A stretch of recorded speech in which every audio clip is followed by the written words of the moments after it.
On m'a demandé de vous parler du futur et de l'intelligence artificielle.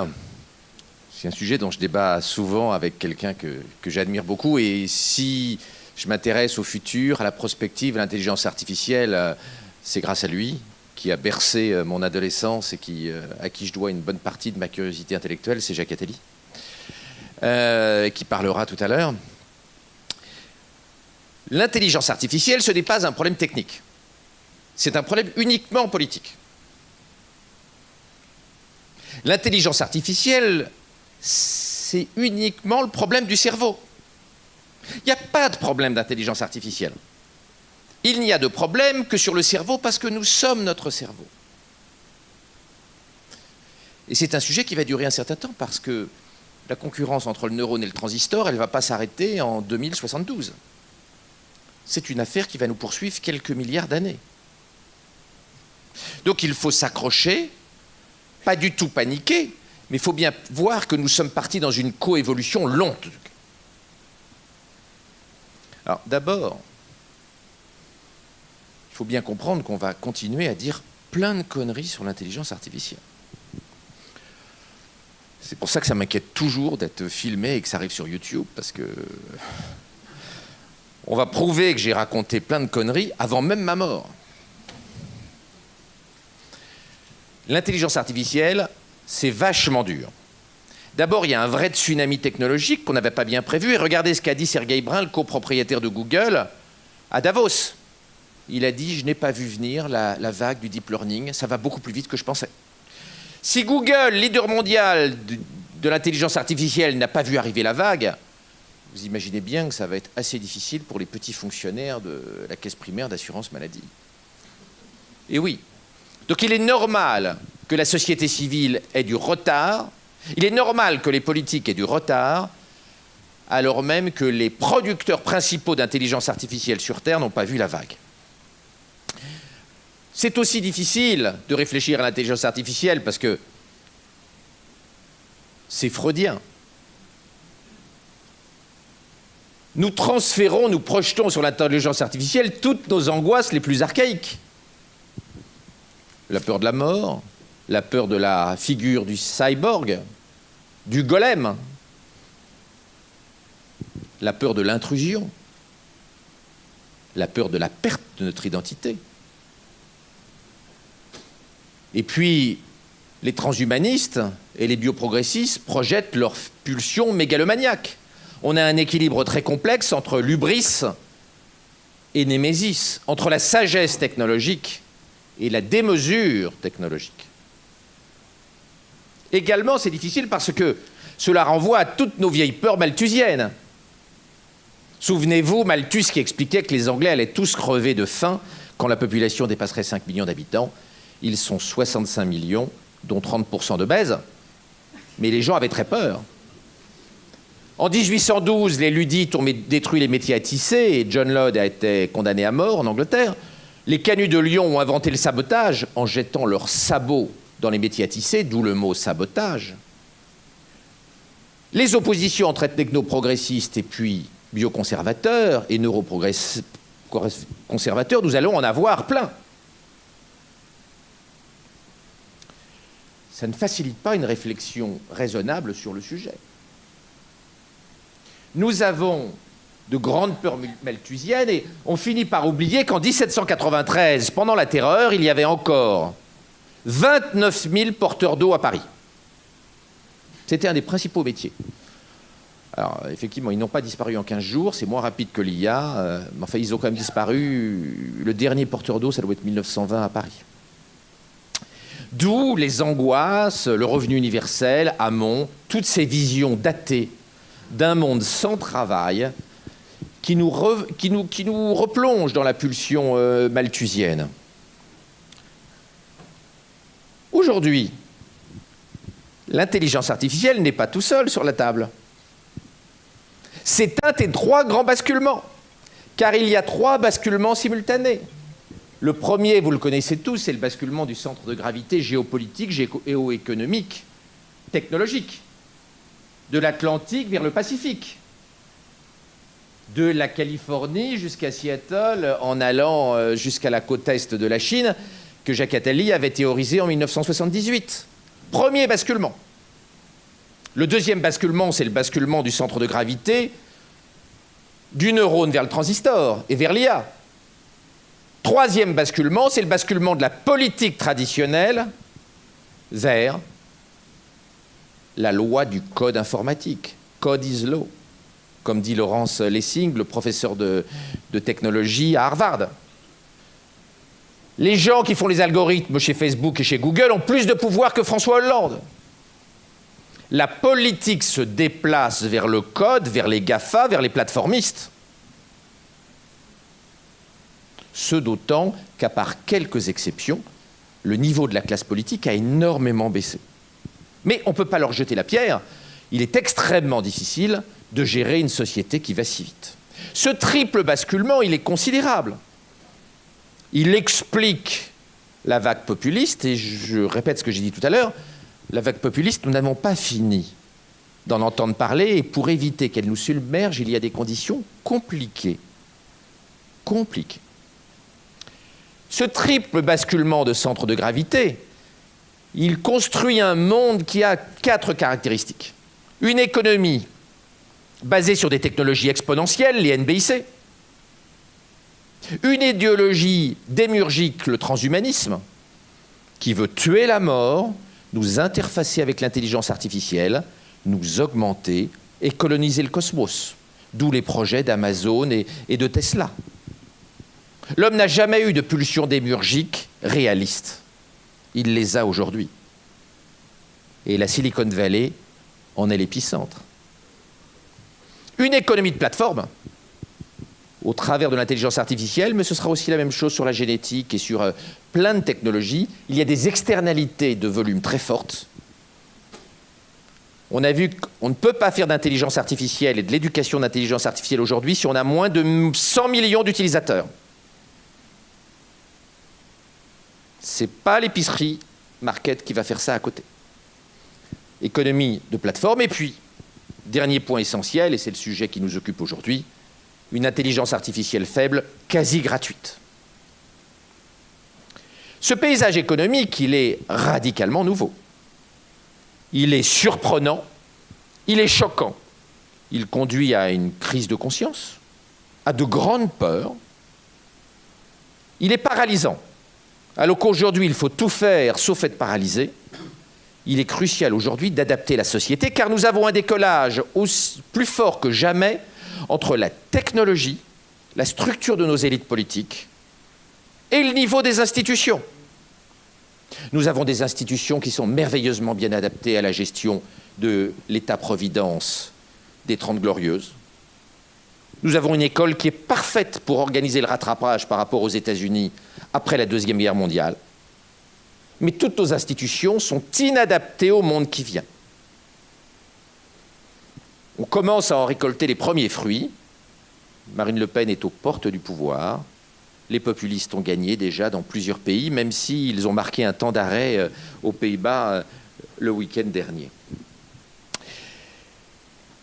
On parle d'intelligence artificielle, bien sûr. N'oubliez jamais qu'il s'agit d'intelligence artificielle faible et que la révolution n'est pas sur l'intelligence artificielle forte, mais sur la faible.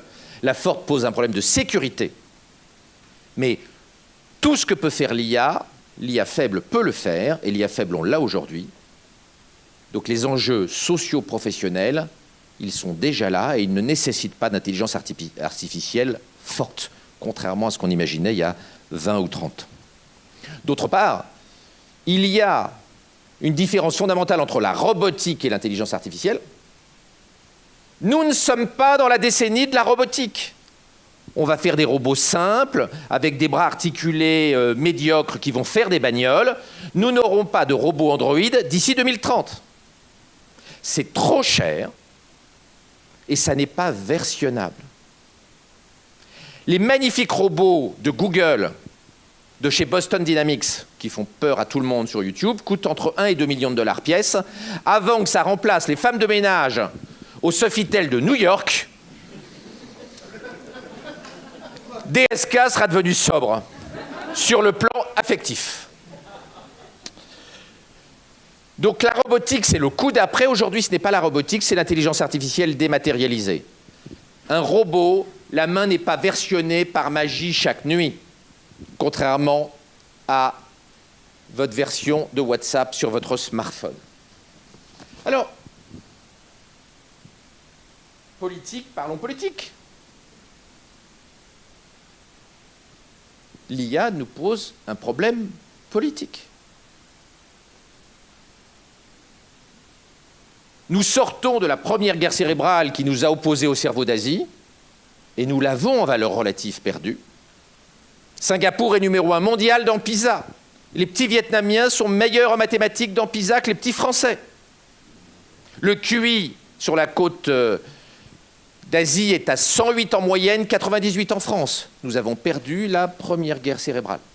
Et aujourd'hui, nous devons assumer la deuxième guerre cérébrale, cette fois-ci entre le silicium et le neurone carboné.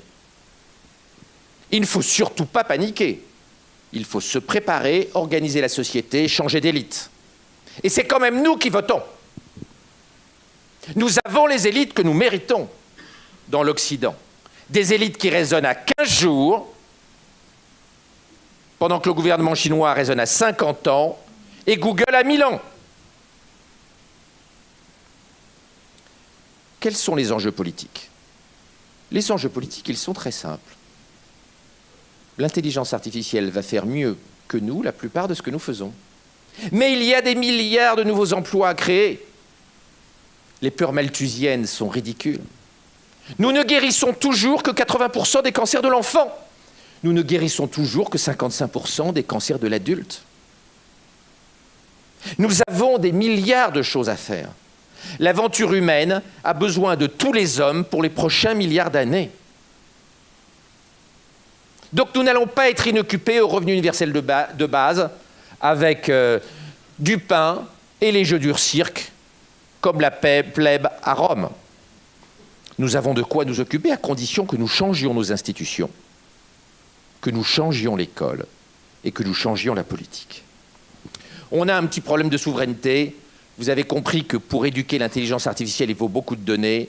Donc effectivement, Facebook et Google et Baidu et les autres ont un petit avantage sur nos petites PME. Il va falloir que nous réfléchissions à ne pas rater le prochain coup industriel. Il est clair que nous avons la CNIL, ils ont les GAFA, et que les CNIL européennes sont en train de donner un Reich numérique de 1000 ans à la Silicon Valley. Tout en travaillant très bien, les gens de la CNIL sont remarquables. Ils sont remarquables, mais ils sont les idiots utiles de la Silicon Valley et des BATX. On peut être très bien à faire des choses magnifiques et être contre-productif. C'est le cas de la CNIL. On a un problème de liberté, bien sûr, derrière la souveraineté. On a parlé des fake news, tout ça, je ne vais pas insister.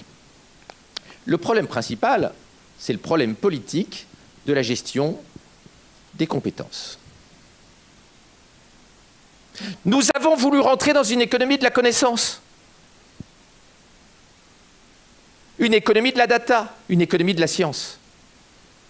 On a juste oublié que dans une économie de la connaissance, il y a une prime effroyable aux innovateurs, aux gens innovants, aux gens intelligents, aux gens multidisciplinaires. Dans un monde de la data, l'équation revenu et pouvoir en fonction du quotient intellectuel devient une horrible exponentielle. Quand vous gagnez 10 points de QI, votre salaire est multiplié par 15. Et sur les QI extrêmes, c'est pire, avec des aspergés milliardaires en dollars dans la Silicon Valley. Nous ne sommes pas prêts politiquement à assumer ça. Et la redistribution à la Piketty n'y changera rien. L'horreur de l'économie de l'intelligence artificielle, c'est qu'un gamin avec 170 de QI chez WhatsApp va créer plus de valeur qu'1 million de personnes à 100 de QI.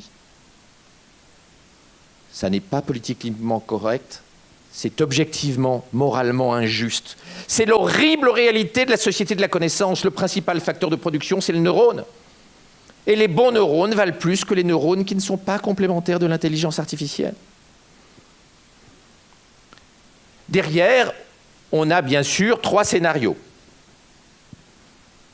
Du fait de ce décalage entre l'école de l'intelligence artificielle, qui progresse très vite, et puis l'école des neurones, qui ne progresse pas vite. Le premier scénario, c'est le revenu universel de base, et tous les gens qui ne suivent pas, on les met de côté. Ça conduit à une société totalement invivable. Le deuxième, ce sont les techniques de neuroenhancement. C'est ce que propose Elon Musk avec ses implants intracérébraux pour augmenter le quotient intellectuel, Brian Johnson aussi, les gens de chez Google dans la branche de Kurzweil, hein, pas tout Google mais une partie de Google, le neuroenhancement, la sélection embryonnaire que certains proposent. Avant d'en aller là, il serait raisonnable au moins de moderniser l'école et de réfléchir où on envoie nos enfants pour qu'ils soient complémentaires de l'intelligence artificielle. Et n'oubliez jamais que 100% des gens qui ne seront pas complémentaires de l'intelligence artificielle seront au chômage. Pas 99%, 100%. Je le répète, si moi plus intelligence artificielle égale intelligence artificielle sans moi, il n'y a aucune chance qu'on me paye. Pourquoi me paierait-on si intelligence artificielle plus moi égale intelligence artificielle sans moi? Pourquoi? Pourquoi faire? Donc il n'y a que les gens faisant des choses que l'IA ne fait pas, que les gens complémentaires de l'IA qui auront du taf demain. Les autres auront des emplois protégés, comme il y a des centres d'aide par le travail. Mais ce n'est pas la société que nous voulons. En tout cas, ce serait une société ultra inégalitaire et injuste, alors que nous avons besoin de tous les hommes, avec leurs formes d'intelligence différentes, leurs apports différents. La tendance dans la zone Asie-Pacifique à l'eugénisme et aux technologies neuro-invasives, elle est forte. Hein. Je vous rappelle ce chiffre, 13% des Français souhaiteraient utiliser les technologies génétiques pour augmenter le quotient intellectuel de leur bébé, 50% des Chinois, dans un sondage international récent. Alors, la fonction de production est en train de changer, le travail peu qualifié va devenir moins important, le travail très qualifié va devenir du capital payé en stock option, et le capital lui-même va se séparer en capital traditionnel et en IA. L'IA étant une forme très particulière de capital. La fonction de production de demain, P égale capital plus IA plus travail très qualifié. Les trois étant des formes particulières de capital. La place du travail peu qualifié, elle doit être réfléchie. Nous devons magnifier la complémentarité entre l'intelligence artificielle et puis les humains. Ça suppose une reconfiguration complète de l'école et du système de formation professionnelle. Ce travail n'a pas commencé. Alors, la société qui se dessine, si on veut être dystopique, on pourrait imaginer le scénario Pont du Gard, le scénario destruction par les barbares en 450 après Jésus-Christ des aqueducs. On peut imaginer la création d'un grand cerveau planétaire noosphérique comme Teilhard de Chardin, le philosophe chrétien, l'avait imaginé. On peut aussi imaginer une gouvernance, une régulation intelligente de l'intelligence artificielle faible, puis un jour forte, au travers d'instances internationales de régulation. C'est le scénario que nous devons souhaiter. La gouvernance, la régulation, la police de l'intelligence artificielle vont être de plus en plus importantes. Mais l'élément majeur, c'est le potentiel humain. Je partage le slogan de cette matinée, l'humain au cœur. Mais l'humain, on ne met pas au cœur aujourd'hui. On ne s'en occupe pas. Venez avec moi voir les écoles en 2017. Je ne parle ni à Neuilly, ni dans le 7e, ni dans les beaux quartiers de Bruxelles où j'habite. Je parle dans les campagnes. Il faut que le slogan « l'homme au cœur » devienne une réalité de la politique. Qu'on paye les profs comme à Singapour, qu'on considère les profs comme à Singapour. Et on a vu les résultats spectaculaires que ça a donné à Singapour, même si Singapour n'est pas un modèle de démocratie. Arrêtons de dire que nous mettons l'homme au cœur, nous ne le mettons pas. Dans les entreprises privées, oui, mais dans l'action publique, non. facilité, nous préférons caresser le mammouth que le faire évoluer. Alors, magnifier nos différences, c'est quoi? Analyser à l'éducation nationale en permanence le front, la frontière technologique entre le neurone et le transistor. Ce n'est pas une frontière linéaire. Il y a plein de méandres. Il y a plein de choses que l'IA ne va pas faire dans les 10, 20, 30, 50 années. C'est là où il faut aller. Cette frontière technologique, elle est contre-intuitive. Il y a 4 types de métiers.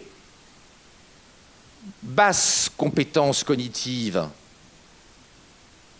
sans la main. Haute compétence cognitive sans la main. Basse capacité cognitive plus la main. Haute capacité cognitive plus la main. Les bureaucrates de back-office, les comptables, qui ne se servent pas de leurs mains et qui font des tâches à basse nécessité cognitive vont être balayés assez rapidement. Il va falloir les reconvertir vite. Les comptables, les bureaucrates, les back-office. Après, vous avez les tâches cognitives fortes sans la main. Le radiologue. Ça va être un peu plus long. Le radiologue sous la forme actuelle va disparaître. Je parle de l'emploi actuel, mais ces gens doivent se reconvertir d'ici 20-25 ans. Après, vous avez capacité cognitive faible plus la main. Femme de ménage, et ça n'est pas méprisant, c'est une réalité. Ça va être remplacé, automatisé après le radiologue, puisqu'on l'a vu, le robot, c'est le coup d'après. On ne sait pas faire de robot Android polyvalent, pas cher aujourd'hui. La femme de ménage est un emploi plus protégé que radiologue. Et le dernier, c'est la main innovante. C'est la main à quotient intellectuel élevé, à capacité intellectuelle innovante. C'est la frontière technologique ultime. C'est l'artiste à grande capacité cognitive. Les chefs 3 macarons Michelin. Ça va être les derniers à être remplacés. Les grands chefs ont tous des QI élevés. Ils ont tous une grande innovation et des grandes capacités intellectuelles, et en plus, ils ont une main qui n'est pas automatisable avant longtemps. Il vaut mieux être chef 3 macarons Michelin que radiologue. Il vaut mieux être femme de ménage que radiologue, mais certains pourraient discuter cette assertion. En tout cas, cette réflexion sur là où il faut former les gamins, là où il faut les envoyer, est importante. Et elle doit également conduire à ne pas oublier que les savoirs techniques vont être automatisés avant les savoirs transversaux. Et donc les humanités, la philosophie, l'histoire sont plus importantes que les savoirs verticaux. Il vaut mieux connaître l'histoire des idées que savoir coder en Python. Pas aujourd'hui, mais dans 25 ans. On fait juste le contraire. On fait juste le contraire. Alors, j'ai fini. Hein. Ah oui, parce qu'il est 12h59, donc vous devez commencer à avoir faim. Quel monde devons-nous construire? On a sacrifié la jeunesse et le pays par conneries déjà 2 fois dans notre histoire depuis 150 ans. Au chemin des dames, quand on envoyait 10, 20 000, 30 000 gamins se faire tuer sur le front en 1917, avec les milliers de mutineries qu'il y a eu, on sacrifiait par conneries bureaucratiques la jeunesse. On a sacrifié aussi les gamelins en 1940 qui n'avaient pas compris la nouvelle guerre, ont sacrifié notre liberté en ne comprenant pas comment fonctionnait l'armée allemande.